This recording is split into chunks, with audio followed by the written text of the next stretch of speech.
اور یہی آپ کی زندگی کا مقصد بھی ہے. تو بلال جو ہمارے پاس ایک اسٹوڈنٹ بیٹھے تھے, انہوں نے کہا کہ ہم نماز پڑھتے ہیں لیکن ہمیں نماز سمجھ میں نہیں آتی, اس لیے ہماری برائیاں دور نہیں ہوتی, ہمارے حالات نہیں سنورتے. تو اس کے اوپر ذرا رہنمائی فرمائیے کہ صحابہ کرام ہم جب نماز پڑھتے تھے تو ان کی داڑیاں تر ہو جاتی تھیں, آج بھی امام کعبہ جب پڑھتے ہیں تو کبھی کبھی رونے لگ جاتے ہیں, ہچکیاں بن جاتی ہیں.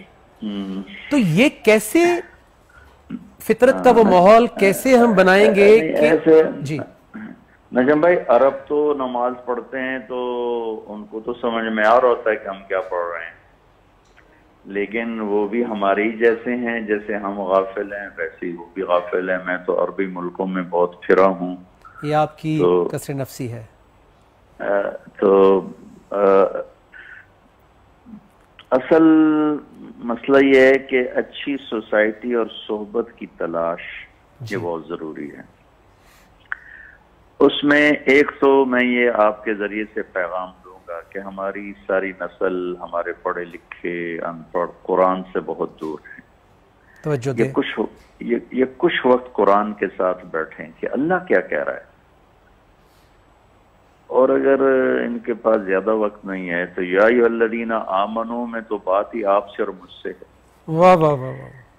جب اللہ کہتا ہے یا بنی آدم تو سب سے بات ہے, یا ایھا الناس تو سب سے بات ہے, یا ایھا الذین کفروا تو پھر اہل کفر سے خطاب ہے, اور یا ایھا الذین ہادوا تو اس میں یہودیوں سے بات ہے, یا اہل الکتاب میں جو ہم سے پہلے اہل کتاب گزرے ان سے بات ہے. اور 89 دفعہ اللہ نے قرآن میں کہا یا ایھا الذین آمنوا. جی بالکل. میں اس بچے سے کہتا ہوں, آپ کے ذریعے سے سب سننے والوں سے کہتا ہوں, سارا قرآن پڑھیں.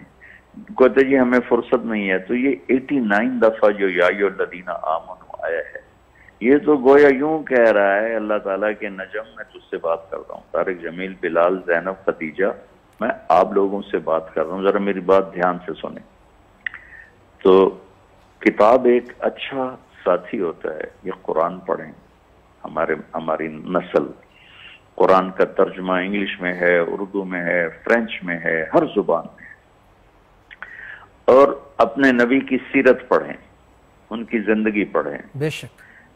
دیکھیں نا, دو چیزیں ہیں جو کردار کو بلڈ کرتی ہیں, ایک اللہ کا تعلق, ایک اللہ کے نبی کا تعلق, یعنی ایک قرآن اور ایک اللہ کے نبی کی سیرت. یہ دونوں چیزیں تو ہماری آؤٹ ہو گئیں, زندگی میں نہیں ہیں, اسکول میں نہیں ہیں, ماں باپ نے نہیں بتایا, اسکول نے نہیں بتایا, ہم نے نہیں پڑھا. تو اب روشنی تو انہی دو سے ملتی ہے, تو جب چراغی نہ جلیں تو راستے کہاں سے ملیں گے.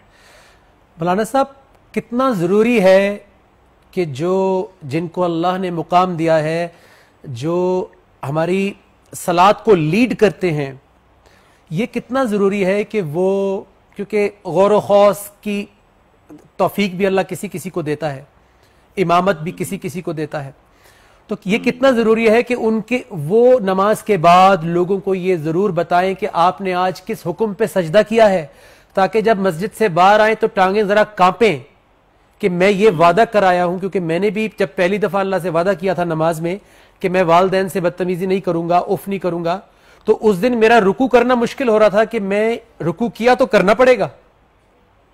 تو یہ کتنا ضروری ہے؟ بہت ضروری ہے اہل منبر کو دین بتانا جو ہماری زندگی سے متعلق ہے. لیکن میں دکھ سے کہتا ہوں, ہماری بدقسمتی ہے, اکثریت, سارے نہیں ماشاءاللہ, ہر جگہ, ہر مکتب کے بہت اہل فکر لوگ موجود ہیں, لیکن زیادہ تر ممبر سے وہ باتیں ہوتی ہیں جن کا ہماری زندگی سے کوئی ٹھوس تعلق نہیں ہوتا. اللہ اکبر. اور اس سے آگے بڑھ کر فرقہ واریت کی باتیں ہوتی ہیں, اور ایک دوسرے پر الزام تراشی کی باتیں ہوتی ہیں. تو لوگ وہاں سے کچھ لے کر آنے کی بجائے اگلا بھی پھینک کر آ جاتے ہیں. اللہ اکبر. مولانا صاحب جی پلیز کنٹینیو. تو میں ایک تو سارے اپنے سننے والوں سے عرض کروں گا کہ قرآن پاک سے جی لگائیں, اللہ کے نبی کی سیرت سے جی لگائیں. ٹھیک ہے. اور اہل علم آپ نے بات کی ہے تو ان سے عرض کروں گا کہ پازیٹیو چیزیں، مثبت چیزیں جس سے ایک انسان کا کردار بنتا ہے، بے شک اس کو بیان کریں. ہمارے معاشرے میں 3 چیزیں نکل جائیں تو ایک معاشرہ مثالی معاشرہ بن جائے گا. چونکہ ظلم اور جھوٹ اور دھوکہ، ظلم، جھوٹ اور دھوکہ جس معاشرے میں ہوگا نا، وہ مسلم ہو یا مشرک ہو، انہیں عزت نہیں مل سکتی. واہ واہ.